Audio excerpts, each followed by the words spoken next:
میں 7ویں کلاس میں تھی. ہمارے ساتھ ایک لڑکی نور بھی اسکول جایا کرتی تھی. اسے پیار سے سب نوری بلاتے. اس لڑکی کا باپ فوت ہو چکا تھا. وہ بیوہ ماں اور بوڑھی نانی کے ساتھ ایک کمرے کے کچے گھر میں رہتی تھی جو اس کے باپ کی ملکیت تھا. نوری کی ماں بڑی محنتی عورت تھی. شوہر کے بعد سسرال والوں نے اسے ناتا نہ رکھا. میکے میں محتاج ماں کے سوا کوئی نہ تھا جو نابینا تھے. ایک بھائی تھا جو کمانے کی خاطر شہر چلا گیا اور وہاں شادی کر لی. سسرال کا سہارا ملا تو لوٹ کر نہ آیا. اب نوری کی ماں یعنی ہاجرہ خالہ کے پاس رہ ہی کیا گیا تھا ایک بیوگی کے سوا. اس نے اکیلے ہی حالات سے مقابلہ کرنے کی ٹھان لی. بیٹی کی خاطر دوسری شادی کا خیال دل سے نکال دیا اور نوری کے سہارے زندگی کے دن حوصلے کے ساتھ بسر کرنے لگی. صبح سے شام تک ہاجرہ خالہ بیچاری محلے کے گھروں میں متفرق کام کرتے. کسی کی رضائیں اور لحاف سیتی، کسی کے گھر کا نمک مرچ چکی پر پیس دیتی اور کسی کے کپڑے لا کر دھو دیتی. اس طرح جو بھی اس محنت کے عوض اجرت ملتی، خالہ اپنے بچی اور نابینا ماں کا پیٹ پال رہی تھی. ان لوگوں نے بے شک اچھے دن دیکھے تھے. ان کا گھر بھی کھاتے پیتے خوشحال لوگوں کے محلے میں تھا. خالہ کا بھی دل چاہتا تھا کہ اس کی نوری اسکول جائے اور پڑھ لکھ کر زیور تعلیم سے آراستہ ہو جائے. وہ خود تو شادی کر کے دکھوں سے نجات نہ پا سکی تھی، تبھی بیٹی کو کسی قابل بنانا چاہتی تھی. نور بہت معصوم لڑکی تھی. مجھ سے 1 سال بڑی تھی. ہم سب ساتھ اسکول جایا کرتے تھے. وہ تمام رستہ ہمارے ہمراہ خاموش چلتی رہتی. کبھی کبھار گھر میرے بھی آ جاتی تھی.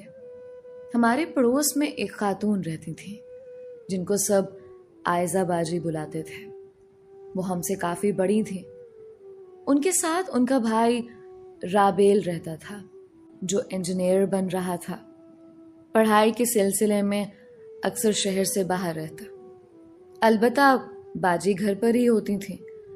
جب کبھی کوئی سبق مشکل لگتا ہم ان کے پاس چلے جاتے. وہ بہت قابل تھیں. اکاؤنٹنٹ پڑھی ہوئی تھیں. شفقت سے مجھے اور نوری کو سبق پڑھا دیا کرتی تھیں. ایک بار چھٹیوں میں رابیل بھائی گھر آئے ہوئے تھے. نور ان کے گھر سبق کا پوچھنے چلی گئی. رابیل نے اسے دیکھا. اسے یہ لڑکی بہت پسند آئی. دونوں میں پہلی بار بات ہوئی. تب نوری ان کے گھر آنے جانے لگے. عائزہ باجی اور ان کی والدہ بھی اس کو پیار کرنے لگی. وہ جاتی تو اس کی آؤ بھگت کرتی. اس بات سے نوری کی ماں بالکل بے خبر تھے. وہ یہی سمجھتی تھی کہ نور ہمارے گھر پر ہے. رابیل صاحب انجینئر بن گئے تو ان کو کراچی میں ملازمت مل گئی. ماں سے کہا سامان باندھو، ہم کراچی چل کر رہیں گے. لیکن جانے سے پہلے نوری کی ماں سے رشتے کی بات طے کر لو. ہاں، یہی بات میں بھی سوچ رہی ہوں کیونکہ لڑکی سیدھی سادی اور شریف ہے. مجھے بھی پسند ہے. تو پھر بات کر لینا خالہ ہاجرہ سے. عائزہ نے صلاح دی. اس کی ماں نہیں مانے گی. وہ اسے کراچی نہیں بھیجے گی. اس کی ایک ہی بیٹی ہے اور ابھی تو وہ نوری کو پڑھانا چاہتی ہے. اتنی جلدی شادی پر راضی نہ ہوگی. رابیل، میری بات مانو تو اس لڑکی کا خیال دل سے نکال دو. تم اچھی ملازمت پر ہو، کراچی میں کوئی اچھا رشتہ مل جائے گا. ماں نے سمجھایا مگر رابیل نہ مانا. کہنے لگا ماں، میں نوری سے نکاح کیے بغیر یہاں سے نہیں جاؤں گا. اسے ساتھ لے کر ہی جاؤں گا. یوں ان کے جانے کا معاملہ کھٹائی میں پڑ گیا. تب ہی عائزہ باجی کی امی نے خالہ ہاجرہ سے رشتے کی بات کی. جواب میں انکار ہی ملا. حالانکہ یہ لوگ لڑکی والوں سے کہیں زیادہ صاحب حیثیت تھے. وہ جس بیٹی کے سہارے جی رہے تھے اس کو اپنے سے جدا کر کے کوسوں دور نہیں بھیجنا چاہتی تھیں. اور یہ بھی ایک وجہ تھی کہ عائزہ باجی لوگ یہاں کرایہ دار تھے. رابیل خاموش ہو گیا. دوسرے دن شام کو ان لوگوں کو جانا تھا. نوری برتن دھو رہی تھی کہ ایک بچہ آیا. اس نے کہا, نور باجی, آپ کو عائزہ باجی بلا رہی ہے. پہلے تو وہ بہت ڈری, اس کا دل گھبرایا. خالہ بولیں, بیٹی چلی جاؤ, یہ لوگ جانے والے ہیں. عائزہ نے تم کو پڑھایا ہے, وہ تمہاری استاد ہیں, ناراض ہوں گی. ماں کے کہنے پر وہ ان کے گھر چلی گئی. ابھی راستے میں تھی کہ رابیل مل گیا. کہنے لگا, جلدی کرو, سامنے جیپ کھڑی ہے, ماں اور باجی بیٹھی تمہارا انتظار کر رہی ہیں. جانے سے پہلے تم سے خدا حافظ کہنا چاہتی ہیں. تیز قدم اٹھاؤ, ہمیں دیر ہو رہی ہے.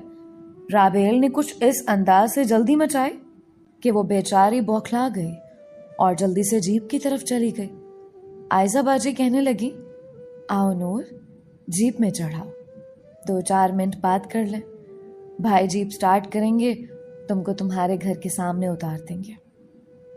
اس سیدھی سادھی بھولی بالی بچی کو کب ان لوگوں کے ارادے کا علم تھا.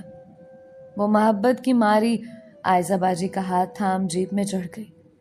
ادھر رابیل نے جیپ کو سٹارٹ کرتے ہی تیزی سے گاؤں کے باہر جانے والے راستے پر ڈال دیا. وہ باجی سے باتوں میں مگن تھی. جیپ کی بڑھتی رفتار سے اسے ہوش آیا تو یہ محلے سے باہر نکل چکے تھے. عائزہ اور اس کی ماں جب تسلیاں دینے لگی تو وہ رونے لگے. رابیل جیپ کو تیز رفتاری سے اڑائے لیے جا رہا تھا اور اس کی ماں کہہ رہی تھی, فکر نہ کرو, ہم تمہیں کوئی تکلیف نہ دیں گے. تم ہمارے ساتھ کراچی میں شاندار بنگلے میں رہو گی. نکاح کے بعد ہم تمہاری ماں کو بھی لے آئیں گے. ان کو لوگوں کے گھروں میں کام کرنے کی ضرورت بھی نہ رہے گی. رابیل تم سے بہت محبت کرتا ہے, تمہارے بغیر زندہ نہیں رہ سکتا, اور تمہاری ماں ہم کو رشتہ نہیں دیتے. بتاؤ کیا کریں. نوری ان کی تسلیاں سن کر چپ ہو گئی. اور کیا کرتے, جیپ تو گاؤں سے بہت آگے نکل آئی تھی. ان ساری باتوں کے علاوہ یہ بھی ایک حقیقت تھی کہ وہ بھی رابیل کو پسند کرنے لگی تھی. اس کا دل چاہتا تھا کہ اس سے بیاہ ہو جائے, اور اب اس کے خواب کی تعبیر مل رہی تھی. لیکن اچنبے سے اس کا دل دھک دھک کر رہا تھا, اور اپنی ماں کی پریشانی کا سوچ کر آنکھوں سے آنسو گر رہے تھے. تمام رستے رابیل کی ماں اور بہن اسے تسلیاں دیتے رہے. ادھر شام گہری ہو گئی اور نور بی بی گھر نہ لوٹے تو اس کی ماں فکر میں ڈوب گئی. ابھی تک اس کی بیٹی واپس کیوں نہیں آئی؟ اس نے گلی میں جھانکا. وہی بچہ جو نوری کو بلانے آیا تھا سامنے نظر آ گیا. خالہ نے اس کو آواز دی اور نوری کے بارے میں پوچھا. لڑکے نے کہا, خالہ, وہ تو ان لوگوں کی جیپ میں سوار ہو کر عائزہ باجی اور ان کی امی کے ساتھ چلی گئی ہے. جیپ کون چلا رہا تھا؟ نوری کی ماں نے پریشان ہو کر سوال کیا. رابیل بھائی چلا رہے تھے. یہ سنتے ہی اس کے پیروں تلے سے زمین نکل گئی. اس کا تو کوئی بھی ایسا نہ تھا جو ان لوگوں کا پیچھا کرتا یا عدالتوں کے چکر لگاتا. روتی سر پیٹتی گھر آ گئی. اندھی ماں نے کہا, کیوں روتی ہو؟ بیٹی نے بتایا, وہ لوگ میری نوری کو لے گئے. تو رونے سے کیا بنے گا؟ محلے میں جاؤ اور سب کو خبر کرو, ان سے مدد کے لیے کہو.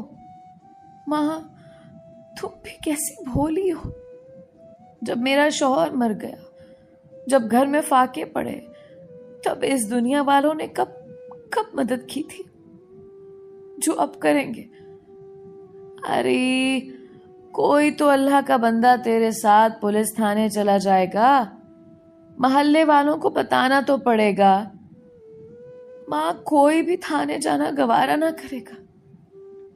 کسی نے ترس کھا کر ساتھ دیا بھی تو پولیس کون سا میری بچی کو واپس لا دے گی. اماں, تم زمانے کو نہیں سمجھتی. میں نے در در کی ٹھوکریں کھا کر سب سمجھ لیا ہے.